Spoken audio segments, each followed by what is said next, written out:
Hey, everybody. Welcome back to Never Beat. I am joined again by Rachel. Hello. And this is the series where we talk about games that I played as a kid but never beat and try to figure out why. And today we're talking about Double Dragon. I want to say this because Double Dragon is a much beloved game that deserves its place in history. It is not the first side-scrolling beat-em-up. I believe that belongs to a game called Renegade. But it was one of the fathers of the genre. It might have very well have been the second. I haven't done my academic research at this point. But I recently read a book called Go Straight from Bitmap Books. That's all about the history of the side-scrolling beat-em-ups. Double Dragon was definitely one of the games that defined the genre. So before Rachel and I dump all over it, I just want to... I want to acknowledge that I think it is possible that this game was just not for us as much as anything. So if you love Double Dragon, great. And if you think Double Dragon is super easy and you can beat it all without taking a hit, congrats, my man. Saw that video. I was very impressed and equally as annoyed. I feel the same way about anybody who claims they can beat Battletoads when we all know you can't get past the speeder bike stage. It's not possible. And then I saw a guy on TikTok do it blindfolded. And then, Rage. to prove it wasn't fake, he had his kid play it while he faced away from it and just told his kid when to hit jump with his face away from the screen. That's absolutely insane. So, we're going to talk about our personal journey with Double Dragon. If it differs from yours, that's just how life is sometimes. Yeah. It should be stated that I also picked this one. Yep, I let Rachel pick the first two. Yep. And she said Mickey Mouse Capades and Double Dragon. And here we are. I did this to myself. The opening to Double Dragon... First of all, the NES version of Double Dragon is widely regarded as the best port of Double Dragon from the original arcade version. And that's pretty impressive considering, 8 bits versus an arcade. The actual, playing of the game is very good. Mm-hmm. The controls are great. There's a lot of combos. Yes, and there's none of this Minnie falls off the stage so you die. The game is well made. Yes. The opening to Double Dragon is probably one of the most iconic in video games, where just the thugs go and beat up a girl, throw her over their shoulder, and walk off. As you do. And it's up to Jimmy and Bimmy to go save them. Just a little... I've been watching some angry video game nerd reviews recently, and he talked about Double Dragon 3 because it is brutally hard. And I'm like, compared to 1? Because apparently he can get through 1 no problem. What? Anyway. But there is a typo in Double Dragon 3, and in the game itself, they refer to Jimmy and Billy as Jimmy and Bimmy. And now in my heart, that's who they are. Yeah, Bimmy's vastly better. So I approve. So the first stage of Double Dragon is just walking through a warehouse district. Yeah, a warehouse district full of thugs and dominatrixes. Yep. And people who, when they get hit, look like a portrait of the Scream. And a Bobo. And a Bobo. One a Bobo. I didn't know he was going to be a reoccurring character. I just freaked out when I saw him because I know very little about Double Dragon, and then when that was the boss, I was like, oh, okay, what is this abomination? And then the abomination keeps showing up. The members of the Abobo clan. And I'm not going to go at great length, but if people listening have not heard of or have not played an online game called Abobo's Big Adventure, go play it. It is hilarious and a loving tribute to NES-era games starring Abobo as he tries to rescue his son, Aboboy. It is very good. I highly recommend it. Anyway, Double Dragon. Here's one of the main issues I have with Double Dragon. And maybe it's because it's one of the earliest, or maybe it's because of the NES port. You cannot successfully stun lock the opponents when you're hitting them in a combo. So I will be sitting there, you will be 3 or 4 hits in to beating the snot out of this guy, and you will take a hit in the middle of this combo because the enemies are allowed to just reach out and smack you even if they're mid-hit. Yeah, it's very unfair, especially when you're like, I'm I'm totally winning. Wait, why is all of my health down? What just happened? So I don't think it's possible to get through this game without taking a hit, because they sometimes just get to hit you for no reason. Maybe just great patience, which I sorely lack. I mean, so another thing this game has is you level up. As you gain more points, you gain little hearts at the bottom of the screen, and those hearts are not health. They are your level, because as your level goes up, you unlock new moves, like the jump kick, which to me is the secret tech to the game. Yeah, I don't know if I should learn from these first two and read the manual before I start playing the game, or just start experiencing it like I would as a kid. Because again, like you said in our first episode, I didn't read the manual. Why would I read the manual? Just sit down and play the game, yeah. Yeah, it's kind of fun when you realize I can jump kick now. Wait, I can straddle, knock down enemies and just beat their faces to a pulp. I can just start throwing people now.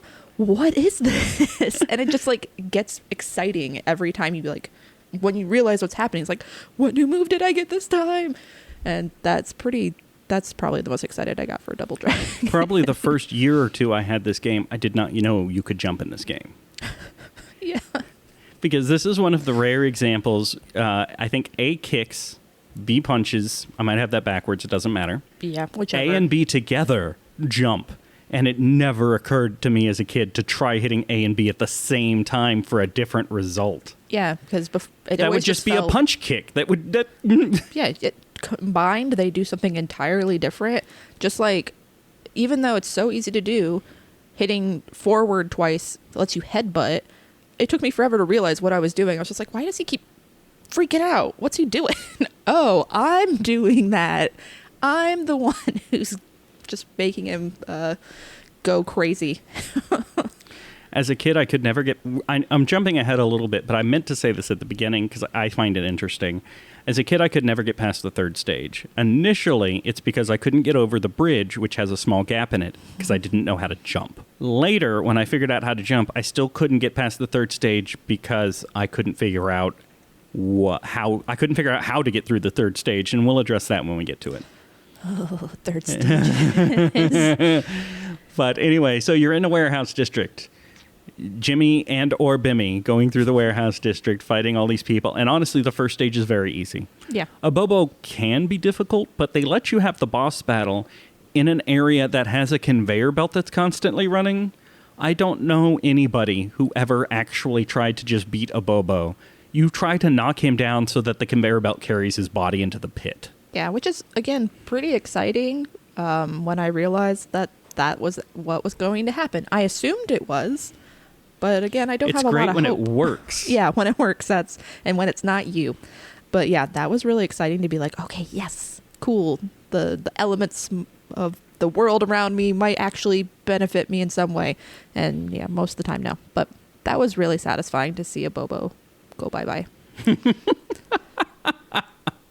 Did you plan that? No. Okay. But I'm kind of obsessed with the Bobo now. And of course, right outside of Bobo's lair is the famous wall glide glitch, where you can basically become a human elevator and just walk straight up a wall and loop to the bottom of the screen. I found that as a kid, and I always enjoyed that. And then in a Bobo's Big Adventure, I encountered it, and because this is the last time I'm going to mention a Bobo's Big Adventure, I swear to God. Lying. But the first stage of a Bobo's Big Adventure is the first stage of Double Dragon, but as a Bobo. And you get to the end, and there's the ability to glide up that wall in the exact same spot in the exact same way, and you end up in a Nintendo sex party. And then they kick you out. Yeah, complete with a gimp. Mm-hmm. Very impressive. And then back in Double Dragon, you go to stage 2, which is the construction site, which is a little harder. Oh, that's what it was. I was just like, it's more warehouse district. Now it makes sense. That's why there's chain link fences and like rebar and stuff.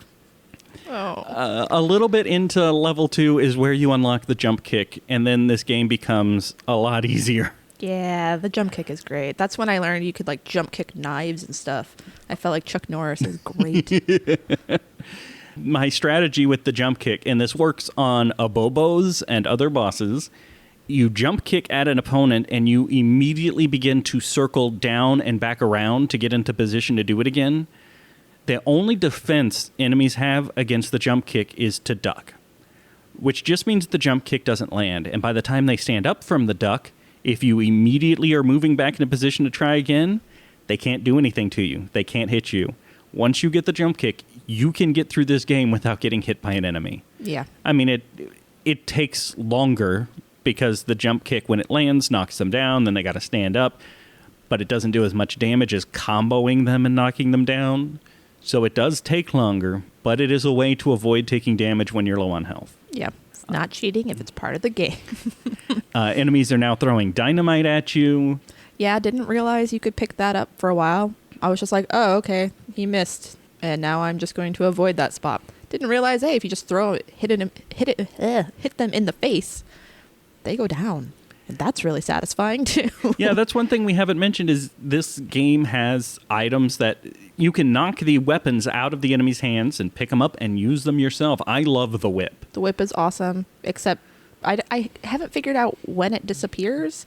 Like, I know there was one time where I went down a ladder and it disappeared, but then another time it just, like, naturally deteriorates. Yeah, there seems to be, I believe there's a point in stages where it's like any item that you're carrying past this point vanishes. Boo. Like in Donkey Kong Country, like, you know, no ostrich past this point. No rhino past this point. Went for the ostrich instead of the rhino because I was like, what animals are in Donkey Kong Country? Oh, God, oh, God, oh, God. Donkeys. Yes, no donkeys past this point. The second boss, I found a neat trick when I was fighting the boss of the second area. And then just like a week ago, I learned an even better trick. I learned if you jump kick at him and don't move away, at least for me, and I was able to duplicate this multiple times, my pixels were overlapping with him a little bit. He was throwing punches and kicks that wouldn't connect. They couldn't hit me. They couldn't hurt me. But I could beat the piss out of him. So it was jump kick into his, into his defenses, and then just beat him till he's dead. Yeah. And take no damage. Boss, I will say the bosses, I don't know why, but they didn't strike me as the end level bosses, even though they looked entirely different from all the other bad guys in the level. They just felt like another dude for a while. And then I was like, oh, next stage, right. And I don't know why. I don't know if it's just because most of them are just a weird color scheme, or it doesn't have that, like... They don't show up and cackle, and then their life meter fills up. I don't know what it was, but it took me a while to be like... Well, all of the bosses do come back as regular enemies as the game goes on. Yeah, that's when I realized, like, oh, yeah, okay. I guess they're bosses, but because we're so superpowered that not even their superpowers can stop us. I don't know. So if you really want to avoid the end boss of level 2, you can. When he shows up, you just climb back down the building you climbed up, and when you reach the bottom of the screen, it moves on to stage 3. And he will not follow you. He does not move unless you're on the same level as him. So once he shows up, walk back to the ladder. As soon as you go down the ladder, he freezes, and then just climb your way back down the building, stage 3. But there was something else Rachel really liked about stage 2. She took one screenshot. I don't know why this filled me with so much glee, but the falling animation for your character is pure art. I climbed up the fence multiple times just so I could watch my dude's face. It's a face of agony and joy, and it's distorted as all heck, and it's the best thing ever. Apparently she fell off the same fence multiple times just so she could get that dopamine hit. I needed it. I didn't know if falling was going to be a thing, which turns out later, yes, it is a thing. But I just wasn't sure when I'd see it again, so I had to preserve it. And then we get to level 3. The forest maze. I'm not kidding. Rachel was given a list of NES games. She picked 2 of them almost at random. Mm-hmm. I don't know what your methodology for picking them was. And she picked 2 games that had a level 3 forest maze that require you to break the rules of the game as you've learned them up to this point. Yep, just a gift. I I have, I guess. It is a straight path through a forest. There's a bridge you got to jump over. All of the previous two bosses, the stage 2 boss is now a regular recurring enemy. You get to what is, I thought, the end of stage 3, and it's a giant cliff face, and 2 Abobos break out of the cliff and start fighting you, and you now have to fight 2 Abobos with no conveyor belt. Double a bobo. Double the Bobo. This is where jump kick is your best friend. Provided you've got the time, because, by the way, there's a timer going for each of these stages. Learned that the hard way. So, this entire game is beat up the enemies, move to the right. So you beat up the 2 Abobos, and you go to the right. And the level starts over. It is a looping forest maze. Level 3 in Mickey Mouse Capades and Double Dragon are looping forest mazes. Looping forest mazes, so hot right then. I never, as a kid, figured out how I'm supposed to beat level 3. And when I played it again as an adult for this, I could not figure out how to beat level 3. I had to look online. I'm going to be honest, I wish I hadn't learned how to beat level 3. Because, as Jeff mentioned, the bridge that you have to jump over, that has never been part of the game up until this point. You haven't had to jump over holes. And I just knew that platforming was coming. And I did not want that. It turns out, to advance in level 3, to get to the second half of level 3, you have to go into the holes the Abobos make when they bust out, which I thought were purely decorative. And I didn't find this out until I'd already scrolled past the Abobos. I went online to look. So guess what you have to do? You have to go through the whole stage again. And when you get to the Abobo holes, more Abobos. Abobo blowholes. God. So you got to beat duo Abobos again. Super cool. I can't believe you had enough time to do that. And then you go into the holes. And this, for me, is where the game drastically changes and becomes incredibly unfair. You are now in a cave. The game is no longer beat up the bad guys, move on to the next screen. It is now an action platforming game. At random points throughout the cave, stuff will fall out of the sky at random at you. Rocks fall and you definitely die many, many times. Up until that point, this game is mostly strategy-based, right? It's skill-based. But once you introduce complete random obstacles into the game, it's now got a luck element to it. You have to get lucky to get through these sections where stuff is randomly coming from the sky. You still have some beat-em-ups, and you have moving, floating platforms. Your jump is not controllable. You hit A and B and pray. You always jump the exact same distance in the exact same arc, which makes it feel like you have zero control over the jump and you don't know where you're going to land. It shouldn't, because you are going to reliably always jump the exact same distance. The problem is, when you're playing, you don't really know what that distance is. You're hitting the buttons and you're hoping you spaced yourself out correctly. Yeah. Yeah, this level had me questioning my choices again, which I think is just going to be a common theme. It's also where I started questioning what kind of world Double Dragon takes place in. I mean, the previous map, the sky is purple and pink, and now you're entering into a cave, and the cave is also purple and pink. I'm starting to get concerned. There might be something wrong with the environment, but... Oh, God, is that where they got the idea for the movie? Oh, God. We are not going in depth here, but there is a Double Dragon movie. It is set in a semi-post-apocalyptic future where climate change has ruined the world. And Andy Dick is a news reporter, and Alyssa Milano is the love interest. Anyway, back to the game. There's not enough time. It turns out there's only 4 stages to this game, by the way. I never knew as a kid that I had got beaten. I could do 2.5 levels. I was most of the way to beating this game. There was a level and a half left. They just get insanely long. And super tricky because of the randomness and the platforming.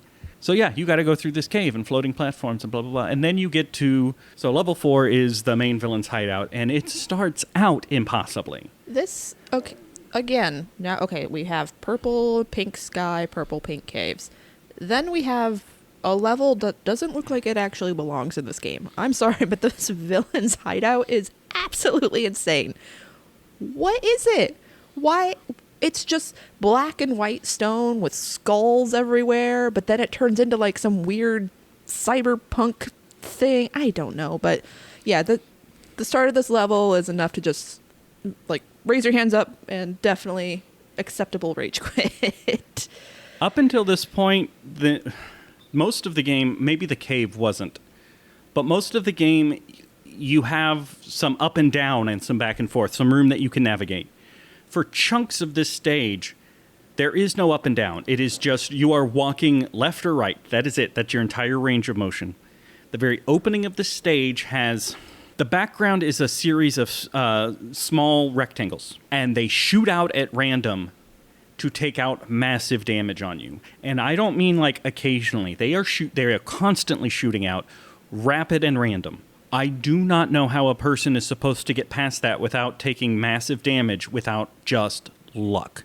I do not know how skill gets you past that, which is another thing that I found frustrating. So I will say, because part of this is how do you beat the game. I can get to the duo of Bobos in stage 3 without any no save restore states, no game genie, no nothing. I can do it in one life. Mm-hmm. Once the cave happened, save restore states were not enough to get me through, and I had to go into the realm of game genie codes. And part of this was I just needed to speed this process up because this was taking forever. So I put in a code to give you one-hit kills.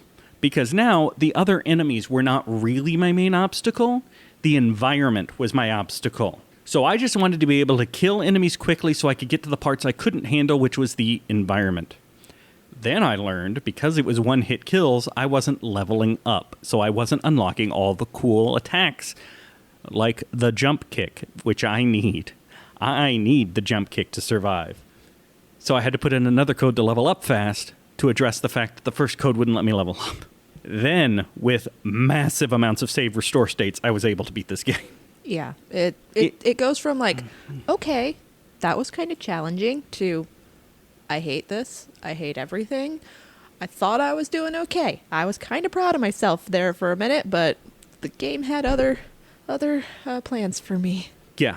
Also, the fourth stage completely abandons the idea of beat up all the guys to move forward, because now, without telling you, there are doors that release an infinite number of enemies. You're supposed to beat them up and then run away in order to advance the game. Yeah. I am pretty sure, though, that this castle is where all the Abobos are bred. It's definitely a breeding facility, because the Abobos are constantly coming out of the walls to stop you. So... Who's breeding these Abobos? Abobo? Because there's only one woman... Well, no, that to be fair, there are two. There are two female sprites in this entire game. Yeah, there's Dominatrix... And Girlfriend. So, I don't want to think about those implications. I am here for breeding habits of the Abobo. I'm going to say that the Abobo are a race. And kind of like how dwarves have, the females have beards too. In some depictions, Tolkien sure. Universe, that's going to be the Abobos as well. So you don't know if you're beating up a Miss or a Mr. Abobo. Yes, but that also means that little tiny child past you might have been getting to see lady parts. Oh, yeah, because the Abobos are all topless. So that's exciting. They totally slipped that in. Nobody caught it until now. Join us for more of Rachel Describes the Mating Habits of a Bobo. So, yeah, the end stage is unforgiving. It is platforming and infinite enemy doors. I can't talk about how difficult the next to end boss is, I should say, because by that point I had the cheat code on just so I could get through this experience, because grueling video games are not for me, all right? I've never played the Dark Souls types. I've played a little Cuphead, but it can't hold my interest for long. I've said in so many reviews that I generally play games for the story. I know that's not really what most NES games are for. It's for, in that case, you have the experience. But for me, the idea of repetitively going through a game so that you can get just a fraction further and perfect it, that's not fun for me. Yeah, I'm the same way. This difficulty spike is just, it's not for me. This is the wrong genre for me. And that's why I had to use cheat codes, which unfortunately means when the guy comes out with a minigun, I hit him once and he was down. So I don't even know how hard that battle is. Yeah, it's not fun because you get duplicates and triplicates of every bad guy that you fought. Oh, yeah. Up until you get to Willie, right? Sure. I think that's who it is. I think that's the bad guy. The guy with the minigun? We got Bimmy and Jimmy and Willie and Billy and the guy with the minigun who kind of looks like he wants to be part of KISS, but totally failed out. He's really tough. And again, this is probably I don't know, part 100 of I'm gonna quit. My hands hurt so bad from spamming jump kicks, but beat him, great, awesome. And then the final boss. This is a legitimately, all credit to this game. It is a cool idea, and it is well done. M. Night Shyamalaning this thing. Especially if you were playing this in 2 players, which we didn't. We should have tried this in 2 players. I think that might have been fun. I don't think we would have beaten it, but it could have been a fun experience. Yeah. Or we wouldn't be sitting here recording this podcast right now. So I don't know how many other 2-player games are even on the list, so we won't revisit. But something for the future. Whichever, if you're playing it in 1 player, you're playing Jimmy. And after you beat the guy with the minigun, Willie, Shooter Willie, I guess, Bimmy comes out, and he's the end boss. If you're playing in 2-player, nobody comes out. It is now up to Jimmy and Bimmy to fight each other for who gets to have the girlfriend, which is weird. It's weird. I mean, this was the only thing that I knew about this game, and I think that's just because it was so groundbreaking at the time. That's so new. Even now, the only other I know Castle Crashers does that.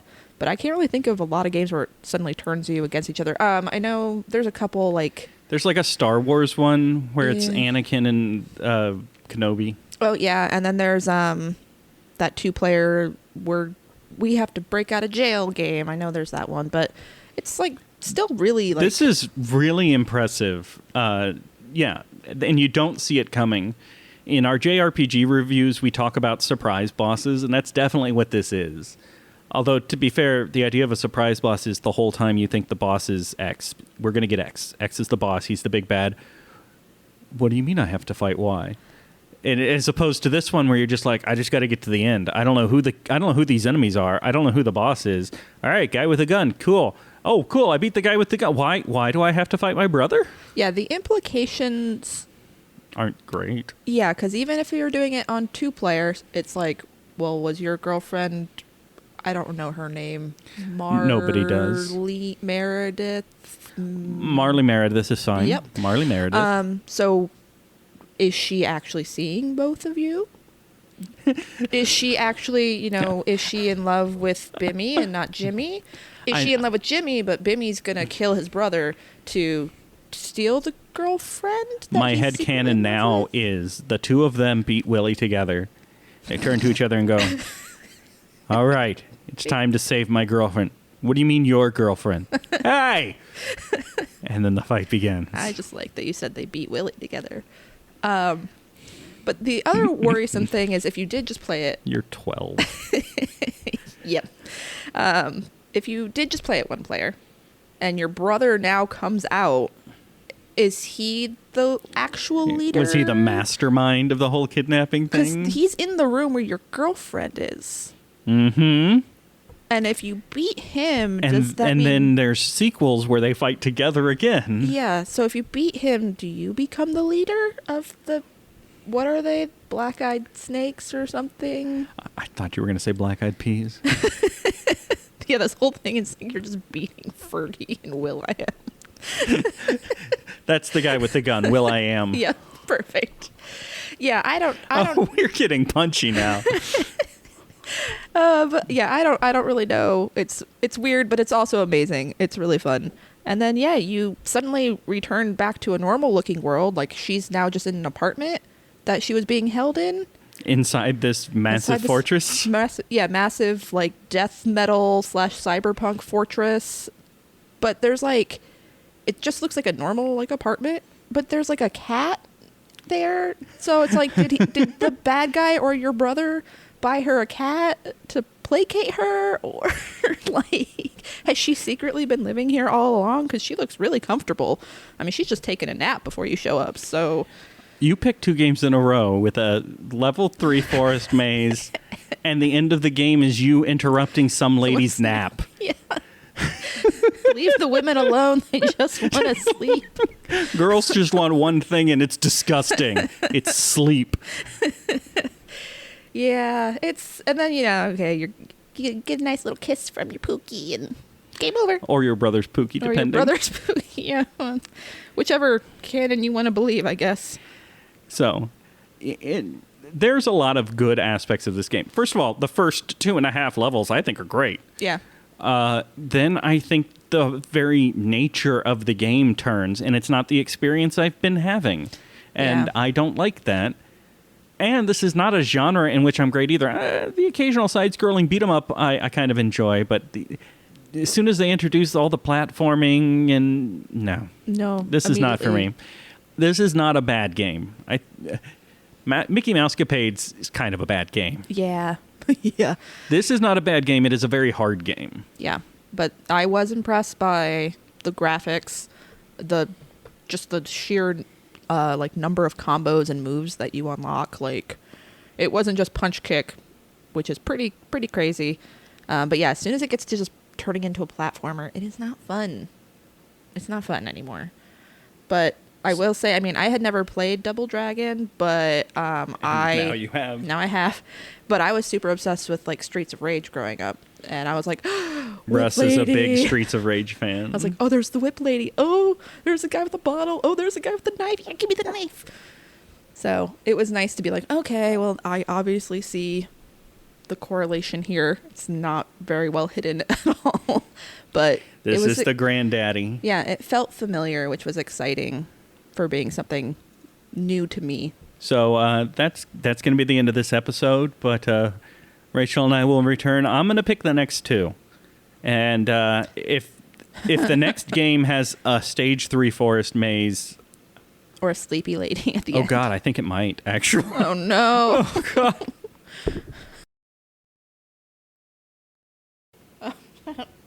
Cries in a bobo, a dobo. Cries in a bobo. Cries in a bobo. Yep. You know this game was really fun until it wasn't.